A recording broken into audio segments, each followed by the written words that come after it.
In September 2008, the United States witnessed the largest bankruptcy in its history. Over $613 billion in assets vanished, and the government chose not to intervene. But that is not where this story begins, and it is certainly not the most disturbing part. What makes this crisis truly unsettling is how simple its foundation was.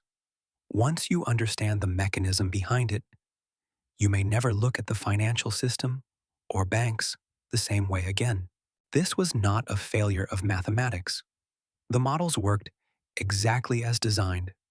It was a failure of incentives, something far older and more dangerous than any financial formula: the illusion of stability. In the early 2000s, following the dot-com crash and the September 11th attacks, the U.S. Federal Reserve aggressively lowered interest rates to prevent a recession. By 2003, rates had dropped to just 1%.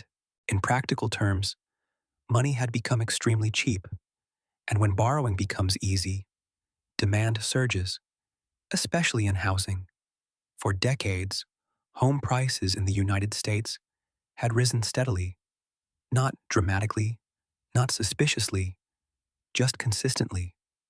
Over time, this pattern began to feel inevitable. Home ownership was not just a financial decision. It was embedded in the national identity. Buying a house was widely seen as a safe and reliable investment. But this belief was not a law of nature. It was a collective assumption, how the system was supposed to work. Traditionally, the mortgage process was straightforward. A borrower applied for a loan. The bank evaluated their income, credit history, and financial stability. If approved, the borrower repaid the loan over time with interest. Because banks retained these loans, they carried the risk. If the borrower defaulted, the bank incurred losses. This created discipline. Banks were incentivized to lend responsibly. The shift that changed everything. Beginning in the 1980s and accelerating through the 1990s, banks discovered a new model. They no longer needed to hold on to mortgages. Instead, they could sell them. A mortgage issued on Monday could be bundled with others and sold to investors by the end of the week. This process, known as securitization, transformed the system. In theory, it spread risk and increased access to credit. In practice, it removed accountability. Once a bank sold a mortgage, it no longer bore the risk of default. Its objective shifted from ensuring repayment to maximizing volume. Loan originators were no longer rewarded for quality. They were rewarded for quantity. The rise of risk.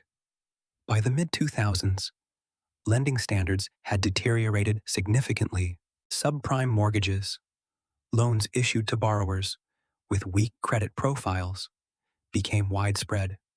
Financial institutions introduced increasingly aggressive products, adjustable rate mortgages with low initial payments that later increased sharply, interest-only loans that delayed principal repayment, so-called ninja loans, no income, no job, no assets required. The system had begun to rely on a dangerous assumption that housing prices would continue to rise indefinitely. The human side. Consider a borrower, someone like Maria. She works multiple jobs. Her credit is imperfect, but stable enough. In 2005, she is offered a mortgage with low initial payments. She is told she can refinance later, once her home increases in value. For a time, everything works. Then the market stops rising. Her payments reset. Her costs increase dramatically. Refinancing is no longer possible. Maria is not alone. Millions face the same situation. At the same time, financial engineering at scale. While borrowers like Maria were entering the housing market, Wall Street was transforming these mortgages into complex financial products. Loans were bundled into mortgage-backed securities and sold to investors. The logic was simple. Diversification reduces risk. But the system did not stop there. These securities were further repackaged into increasingly complex instruments known as collateralized debt obligations, or CDOs. Many investors did not fully understand what they were buying. In some cases, neither did the institutions selling them. The role of rating agencies. Three major agencies, Moody's, Standard & Poor's, and Fitch Ratings, were responsible for assessing risk. Their ratings were trusted globally, yet many of these complex securities, backed by subprime loans, were given the highest possible rating. A. Equivalent to U.S. government debt. The conflict was structural. These agencies were paid by the institutions issuing the securities they evaluated. The amplifier, credit default swaps. Another layer intensified the system's fragility. Credit default swaps functioned as insurance against failure. However, unlike traditional insurance, they could be purchased by parties who did not own the underlying asset. This allowed investors to bet on failure. Large institutions, including American International Group, sold vast amounts of this insurance without sufficient reserves. When defaults began, the consequences were severe. The collapse. In March 2008, Bear Stearns collapsed. 6 months later, on September 15th, Lehman Brothers filed for bankruptcy. The impact was immediate and global.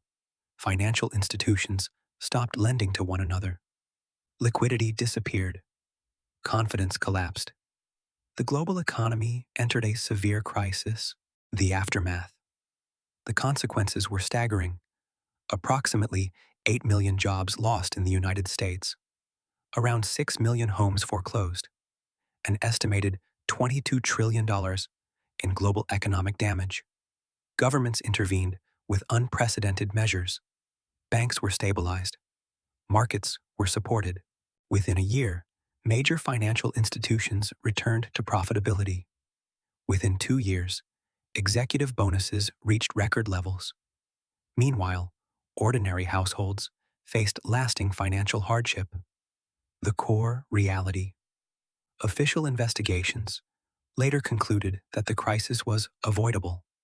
It was not an unpredictable event.